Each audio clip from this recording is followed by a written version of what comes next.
Deliver room, deliver room, deliver room, deliver room, deliver room, deliver room, deliver room. The living room. What's going on, y'all? Welcome back to the living room. I am your main man, Mr. Starvin Artist, and this is your boy Jaye Allen, and we cannot forget our host with the most, Buddy. Hey. I'm just gonna sit back here and chill like Buddy this week, or just be sitting. Well, all right. There is some good TV going on, so let's get right on to the good TV this week. What are we gonna start off with? With Devious Maids. Devious Maids. The season is wrapping up, and things are starting to come together. Starting with what's really going down. Well, first of all, there's two maids at the Devious house, so Joy and Zoila. That's what I was trying to think of her last name. Miss De La Tour. Is it Miss De La Tour? That sounds weird. Miss De La Tour. That's her name? That sounds like the name of a bag or something. Like a cute bag. Yeah. Yes. I got my Della Tour. Yes, I got them new Della Tours. Well, anyways, Joy comes to Zoila. It's just like, hey, can you give me $100? First of all, can I get a job that I can just give out $100 to somebody I don't even know? Right, like that, I don't know. I can get somebody $100. Like, at least we met before. Like, oh my God, like I don't know you like that. Like we just work together. What would you do if your coworker came and asked you $100, please? I got a check for you right now. Can I borrow $100, please? Yes, buddy. I got it. Okay. Children don't need that much money. I do. Oh, Lordy B. Is Buddy a child? I gotta give me a Delator bag. I didn't realize that he be gone to spring break and stuff like that. Okay, well, all right. You learn something new every day on this show. He's our Dion. Okay. Well, anyways, she comes in and asks her for $100, and she's like, "Listen, the doctor is really broke, and so my check keeps bouncing and all this stuff like that." And so Zoila feels sorry for Joy, and she wants that bit of information anyway. So she takes it and runs with it. So she gives her $100. I don't really feel like she runs with it though. I feel like she tries to keep it under wraps. Zoila does at least. She doesn't just blurt it out to Genevieve about.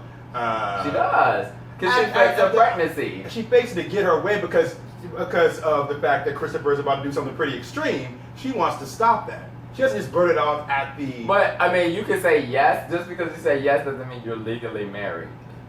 So, it didn't matter when she would have did it. So, if I propose to someone and they're just basically like, yes, it doesn't mean like, I can't just be like, oh, if I knew that you were going to propose to an axe murderer, I wouldn't be like, yo, go ahead and say yes, Jaye Allen. That's what's up. My God. Get that in. Anyways.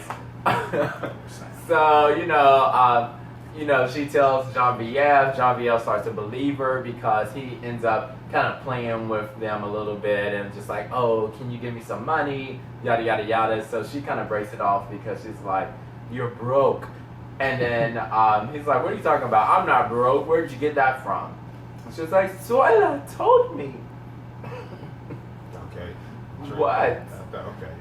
Yeah, and so he was like, no. He was like, Zoila's causing a lot of troubles there. So Genevieve actually fires Zoila. Can you believe it? I really can't, because they're like, can you believe bosom buddies. So. Yeah, she'll be back. Obviously, yeah, because Dr. Neff ain't gonna be around. Yeah, he only signed on a few episodes. But I don't know. I mean, what's so funny, Dr. Neff?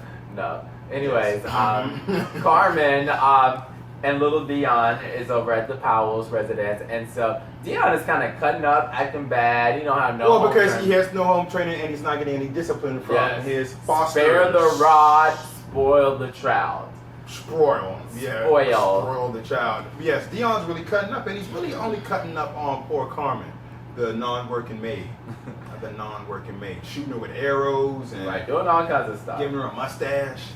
So, Carmen's basically like, you need to discipline him or he's going to grow up a bratty little child. And so Susan, is her name Susan? No. It is Susan Powell. Even now, you got me forgetting her name. Her name's Susan. Okay. No, Evelyn. I'm about to say it. I keep calling this lady. Who is Susan? Susan Lucci. Do I know somebody named Susan Powell? Because I've been called this lady 1 month. Susan, if you are out there. Anyway, so Evelyn Powell decides to tell Carmen, can you discipline little Dion, because she doesn't really want to. And when we get down to the heart of why she doesn't want to discipline little Dion, it goes back to the passing of her and her husband's child. Yeah, and she was like, I can't bear to do this. And then, so Carmen kind of talks to her a little bit, and then Evelyn actually ends up starting to discipline and different things like that. Then we find out that Carmen had a secret baby that no one knew about that died. I see it, and I guess we disagree on this plot point right here. There was never any indication that the baby died. Where did she go? People give their children up. People take people's children away. They don't just because you don't have a child doesn't mean that your child is no longer alive. She wants to be a singer. It means she wants to be a singer real bad. Just like what do you call that joint? That Brandy movie with Diana Ross. Double platinum, but she gave the baby up. That's bad. Bad. Well, anyway, Jesse starts to suspect that Olivia doesn't really have cancer. So because he asked her how she's feeling, she's like, oh, I can't eat anything but, keep anything down but chicken broth, yada, yada, yada. So he ends up finding a burger wrapper in the kitchen. Then he searches her internet history, and she didn't search how to fake cancer. So I was like, after shaving her head. After shaving her, but that was probably step one. That was step one. Step one, shave your head. Wow. Yeah, that was real trifling. Yeah. And so, Marisol confronts her and confronts it, and then Olivia tries to go Jason on her and stab her. Got her out. Yeah, she had this big on, but Jesse came to save the day. Right in the middle of it, and just like takes one right straight to the abdomen, like, ugh. Yeah. Ernesto comes back just in time for little Miguel's with the secret. What secret? With the secret. That's TV. So he comes back just in time for little Miguel's birthday party. And him and a partner has plans to show proof to the boss that little Katie is living in Beverly Hills. So he's like, hey, Miguel's having a party. I'm going to hire you as a clown. You dress up as a clown. During some time throughout the party, you go get the evidence. So the clown is going in Katie's room, taking pictures. Meanwhile, Spence finds out that sneaks him in there, tries to protect Katie, and they get into this big fight, and they go in and like ruin the party and all the cupcakes. Birthday cake. And Rosie says, all those. How could you? It's like that. Yeah. And so she like gets rid of him basically, and it's just like, you can't be in my life anymore. She treats him like ish, and he takes it. Well, tune in on tonight. Maids. 2 more episodes apparently. Watch. All right, Hollywood Divas, buddy. You watch Hollywood Divas? Yes, I did. Yes, Hollywood Divas. Well, first of all, last week, Forrest and all the ladies and Rashawn got into a big fight. And so Forrest goes and kind of, plays victim to Paula. Here's my deal, though, with the whole, and I realize that it's a scripted it's a reality TV show, but this is the following night that she calls his wife to the park to meet her to tell her about the story that happened last night. Don't they live together? No, she said she was working all night. She was working on something. So, but like, she said, I was working all night, and Forrest called me to come to the park. Working on what? That little pitch session she was doing?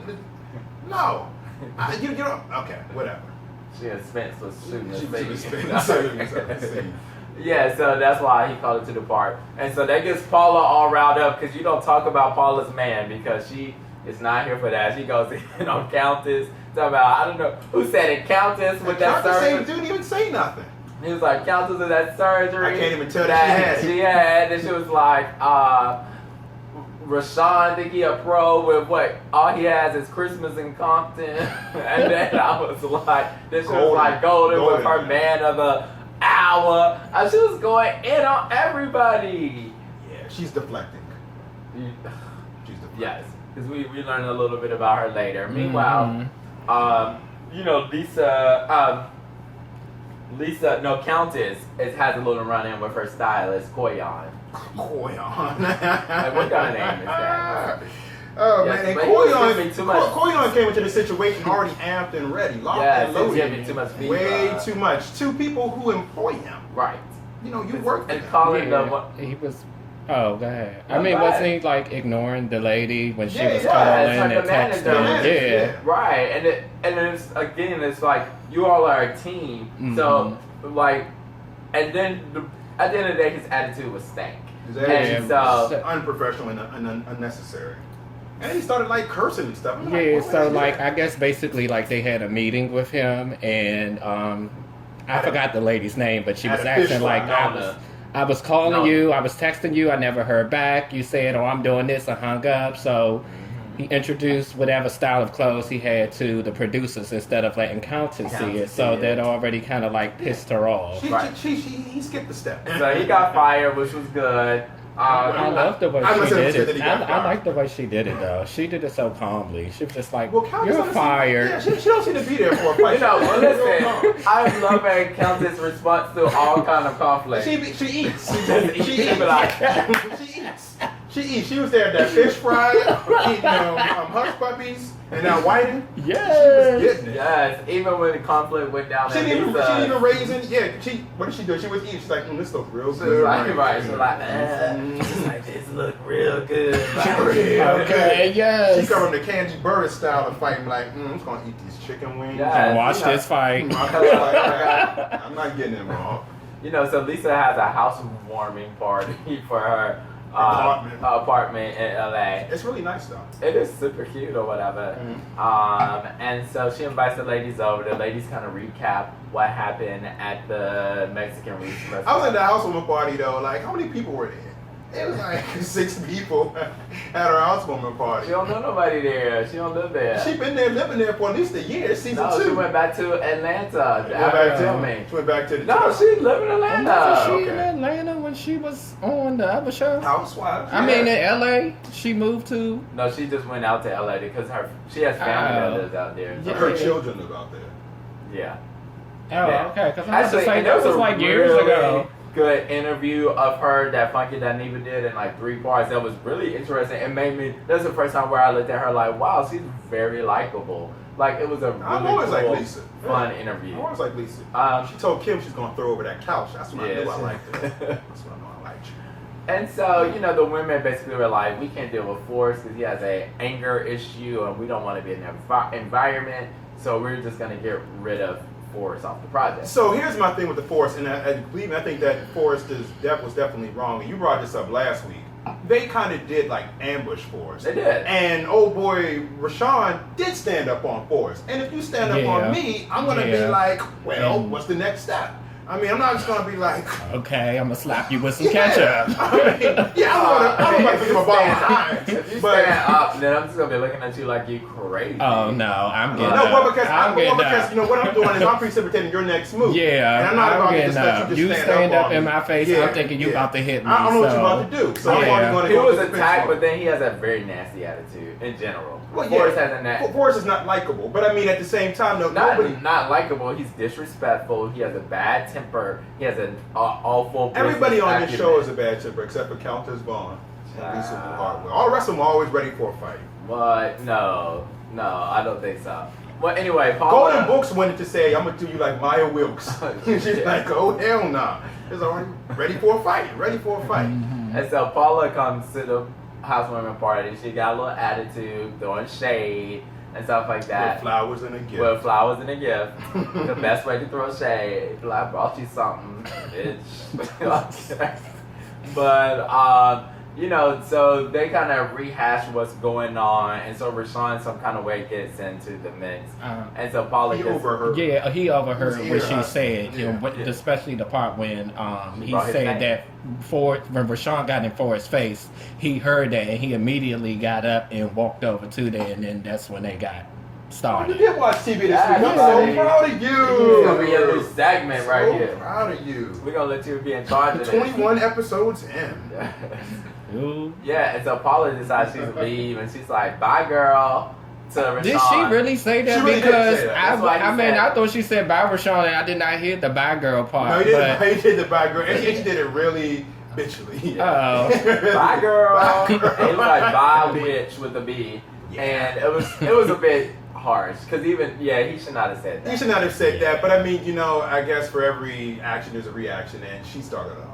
So they go outside, and then they decide basically there's a motion on the floor basically to get rid of Forrest and Rashawn. Mm-hmm. Paula, you know, you cannot mess with Paula's man because she will go to war with you, and so she just walks away. Well, good for Paul. I mean, there was nothing that was going to be resolved there. And I said it last week, I'm going to say it again this week. Let go of the White sisters. It's Well, not that's what Golden basically said. She was like, let's just let go of Let it. it go. She got on my. She just kind of get on my nerves though. She just talked too much to me. Speaking of Golden, she actually went on a date with this guy, Kobe, that she met at the NAACP Awards. Yeah. And he was so- a real smooth He character. was a very smooth. It was a bit much. So I it thought. was all a bit of a scene. It was too much of a show. He was too presentational, as she put it. And she Yeah. said, I thought that was a perfect adjective too, Golden. Yes, and you know, I'm always leery of people that I meet that are super presentational, super want to be flashy and throw everything that they got at you. That's too presentational. Like, I'm always leery of that because I'm like, what are you really hiding? You know? The fact that they're insecure. Yeah, you're probably super insecure. You probably have a little one. You probably like there's a list goes on. But like I don't trust people like that because it's not real and genuine. Yeah. Like, and that's what she was Especially. like. Because go ahead, buddy. No, I mean, I'm trying to think, but especially when it was just like, you know, we look good together, like we owe it to the world and stuff like that. And I was like, is he serious? Like, that's not real. Like, Right, because she was like, this Armani suit is cute or whatnot, but when do I get to see you in just some regular pajamas? He was like, yes, my Egyptian cotton. But at the same time, though, that was only like what their second date. Yeah, but you know, her saying pajamas was really not really meaning like pajamas. But when do I get to see you dressed down? You're like when I just get to see you be you. Right, Yeah. yeah. You got to throw in Egyptian cotton to let us know that they're a certain grade of that. Well, And she there's was nothing like, that impresses me about Egyptian cotton. Just saying. I mean, who sleeps in pajamas anyway? Who does that, yo? So, Some people might. Well, still do in it. I mean, December, you know. maybe. I used to talk to somebody that they slept in a full set of pajamas, and I like the first time I saw it, I just busted out laughing, and I was like, "Oh my god!" They had the matching flannel shirt and pants set with the button down, and I was like, Reply in the comments. I was like, "This cannot be real." Were y'all in the cabin or something? No, like, this is at this person's house, like, and they went to sleep in this like and have pajamas like every night. I'm like. Do not pajamas, sleep they- next to me because you will be I don't know because that you I will ever- make everybody hot. Like I never no. had a set of pajamas except for when I was like a kid or something. Right. Yeah. And meanwhile, it's just like I'm like you in your full set of pajamas. I'm like stripped down, and I'm like, That would make me hot. Like I It's too think much. they would just yeah. If you wear pajamas, those type Do of you wear pajamas you wear anyway. pajamas. That's the Do question. you wear pajamas? How do you sleep? All right. How do you sleep? What do you sleep in? Usually my underwear. Underwear. What about you, buddy? You like- Either my underwear or no underwear. I mean, The nude? yeah, Right? yeah. And he's a child. Well, I think he's like Chucky. He's stuck in the He's body. an adult spirit. He's stuck in a child's body. Mhm. Okay. So you better watch out. Towards the end of the episode, you know, Paula meets with a preacher to get some counseling, which I thought was very insightful. And I always find that it's insightful to learn about people's past and different things like that because it really gives you a handle on who that person is. Because that really, people's past is really what shapes who they are right now, and how they respond and act to things are really a response to things that have happened to them in the past. Mhm. And so, you know, we find out that, you know, one of the things is that she doesn't want Forrest to work because she's just like, she doesn't like to him to have what she considers a medium or a bad job. And and the pastor basically was like, well, listen, if him working at a McDonald's is what brings him joy, then let him go do what brings him joy. If he's going home, bringing joy, bringing a $250 check a week, and that's bringing him joy. I mean, again, this goes back to what we're talking about, the character of Spence from Devious Maids. When can anybody start telling me what I can and not do for a living? I mean, when did that even become an option? I don't care. Who does that? Well, I mean, a lot of people seem to do that now, but go ahead. But who you lets get- somebody do that to them now? Yeah. right, well, I mean, yeah. I get you, especially like a man taking care of that's supposed to be there for a woman and stuff like that. You're not doing nothing. I'm gonna Right. with her mom on that, like, nothing. I mean, like, granted, I'm not talking to you if you're working at McDonald's or somewhere like that, but I mean, if you need a job, and I would. It's not about because I'm not with you for your money. I have my own money and I always have and always will. It's just all about what it is you're trying to do with your life. All right, Kobe. Sleeping with your Egyptian cotton pajamas. What is this? Egyptian cotton. Is this the new Delator line? The new Delator. You Christian. You know, and so, you know, the pastor was like, you got some control issues. Where does that come from? Yes. And, you know, he brings in the mom and Forrest. And we find out, sadly, that Paula was molested. And she was molested by someone that her mom brought into the fold, basically. And so she's kind of always, her mom has always felt really guilty about it and different things like that. And so that's something that they've been really dealing with. And now it kind of makes sense of why Paula is how she is, especially towards men and just people in general, because towards men, like, that man at a young age took her control. So now when she gets a man, I'm gonna control you. You're not. I'm never. She wants to be in control of any situation. She doesn't like the variables of like anything that can happen. Or she wants to be able to control what is happening. I mean, but it's not right. But it makes so much sense. Oh, it makes perfect sense. Yeah. And when you understand that, you can be like, okay, I get it. You know, and you can start to look at our her. circumstances. It's all a mess, and it's all a mess. Yeah. And the white sister shouldn't go. So I thought it was a really interesting episode, though. Yeah. Man, it wasn't bad. It was pretty good. It wasn't bad. Yeah. We're going to move on. I'll just be like, Yeah. Oh my God, we come to a close of another season of Power. Hey, Power Stars. We'll see it again next summer, I guess. I just come from the poorest part. I had to sing it one last time for the road. Okay. Well, we'll whatever makes you happy. Lights, city lights, I'm gonna make it. This is where it goes down. Okay, so on Power this week, it was the season finale. Season finale. You Season 2. Season 2 finale. And, You know, Ghost kind of reveals to Tommy that, you know, Kanan is trying to kill him and set him up and different things like that. He's basically like, you know what? He thinks that I set him up, and basically... He thinks that he set him up? But Tommy doesn't know that he set him up. So that's why he was like, he thinks that I set him up, yada, yada, yada, so he's trying to do this. And Tommy, you helped him to get back into the business and know all the ropes. And so they devised a plan basically like since Tommy and Kanan still are cool, that Tommy is going to kind of be like a undercover agent or mole or whatever you call it. And why are you looking at me like that? I didn't do anything. Weirdo. And so, you know, and they're going to get intel and information and then just kind of try to take control of the situation. They're going to try to, smoke him out, basically. Right. And meanwhile, you know, so Tommy goes to Kanan, and Kanan tries to use the exact same plan on Ghost and was like, well, does Ghost still trust you? Then this is what we're going to do. Which shows you really how much alike that they are, more than not alike. And you can tell that... You're meaning Kanan and Ghost. Kanan and Ghost, because, you know, you can tell that Ghost really learned from Kanan because they're coming up with the exact same plan, basically. And then somewhere the little young big nose boy gets... You're gonna find your name next season. I'm sorry. We've done this to you for like 5 That's the only way you know him. Yeah. No, sorry. And so, you know, they start to develop that plan. Meanwhile, Angela, Dummy! Oh. My way to conclude this season, I was hoping what was going to happen, it just didn't. That she was going to die. I was just hoping that she would go up in a blaze of glory in a car and just exploded. And she's still protecting him, basically. And, like, so she basically sets her ex-boyfriend up, Greg, for sexual harassment. And what was up with that? Because they were building a case. And against her? No, against Ghost. Well, yeah, but why would she go after Greg, though? Because if she didn't agree to go after the case with him, he was gonna let the DA. And she gets to keep her job. No, but listen, Terrible. she would if she didn't do that, then he was gonna tell the DA that she was involved with it. So it was a way to protect herself.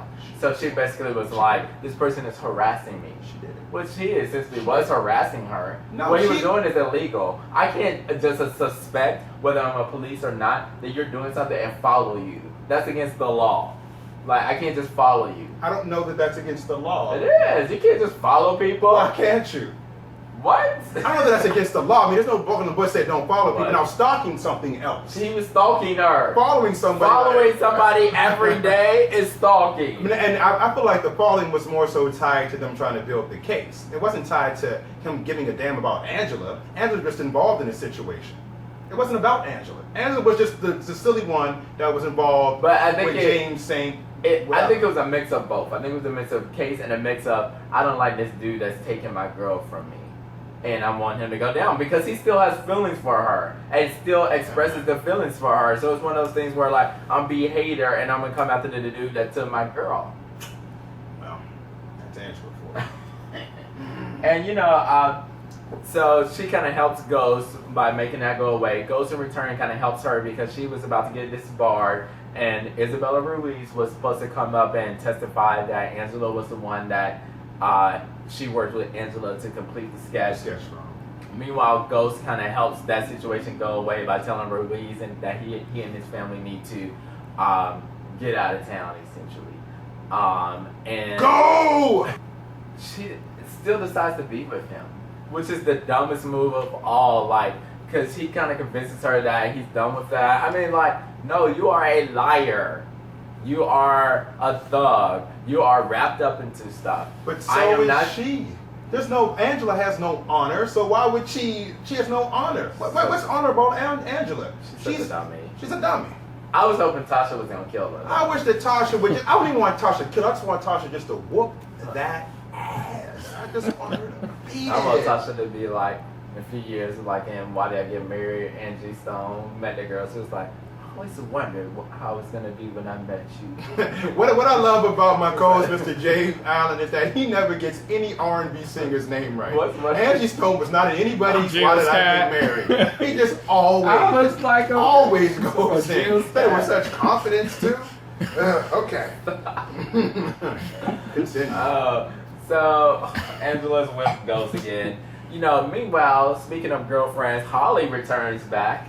And She got her hair done too. She looked kind of pretty in this episode. she looked the same to me. She looked pretty. Okay.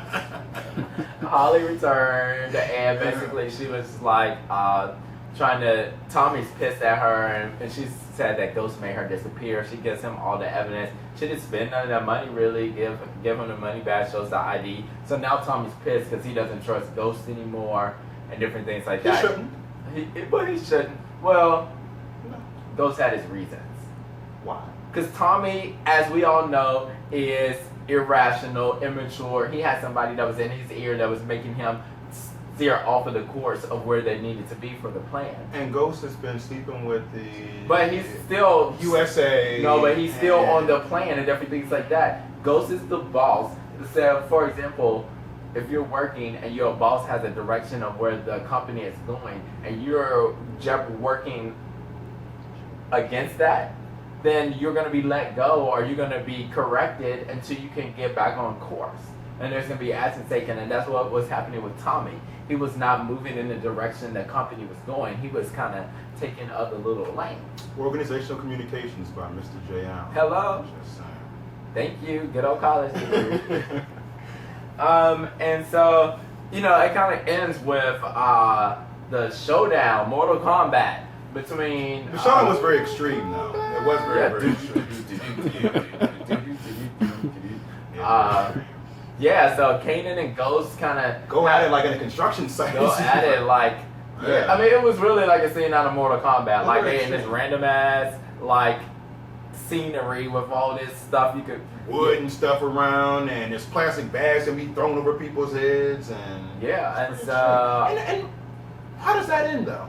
well, you know, Ghost ends up eventually winning, but after 50 got in a few good licks and stuff like that, and almost shot him and stuff like. You know, Ghost is really quick with that gun because he disabled a gun from Sean the same way he did with his daddy. And so they also found out that what Kanan killed Sean. Yeah, they found that out. Yeah. And so he ends up burning 50 alive and leaves. But see, this is why you don't. If I'm gonna kill you, then I'm about to stab you 1,000,001 times and make sure you dead. Okay? I'm not about to just stab you and burn you and think it's good. I want to make sure you're not breathing because, of course, the police go back. And I have concerns about this.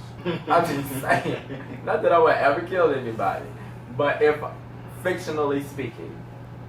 Anyways, Yes. Tasha, she was on the episode. Very little though. We needed more Tasha because she was waiting for Sean to come and get her. And yeah, and the one thing Ghost did get Truth back along with another barrage of the other clubs that Stern had bought because he had been working with Stern's ex-wife to reveal that he basically was embezzling money from the different clubs and sending this money overseas. So now Ghost has Truth back, and so now we know that Tom, and it ends with Lobos getting a phone from the guy that's been working. Phone, yeah, that's been working basically on the case. That's been looking to prosecute Lobos and gives him a phone that was like, "Hey, boss," calls him boss. He calls Tommy and basically is like, "Tommy, I want you to work with me," after he already said that Tommy was somebody irrational anyway, but he was like, "You need to kill Ghost, and if you don't kill Ghost, I'm gonna kill you and Holly and the dog, and your little dog too." Just like that. Yes. So we went all Wicked Witch of the West on him. And so next season you're gonna have Tommy maybe or may not coming up, Lobos, that Kanan is. They went back, they didn't find nobody, so they saw that somebody. I wonder who's going to play Kanan next season, though. It better not be 50 Cent. It's going to be, It's all burnt out. It could be looking like Freddy Krueger. So, did you like this season of Power? I enjoyed this season of Power. Power built upon, very well, I thought, what they started in the first season, established this one. I just looking forward to see what they do. Yeah, I'm curious to see where it will go. And it's just like, in that lifestyle, you just cannot get out. Like, it feels like you can't get out. So, we'll see if, I can't wait, we gotta wait all the way a whole nother year to see this. Well, luckily, Empire's coming back in September. But Empire is like, Empire is version. Power Light. It's like the Disney version. Yeah. All right. Well, click here for hot topics because they are so hot. Yes, and let's roll the credits. Oh yeah, credits. Okay, we gotta do that. Yes. What's our song? Deliver Roll. Oh, you want a song? We don't have no song, so We we're gotta gonna do do songs. silent movie treatment.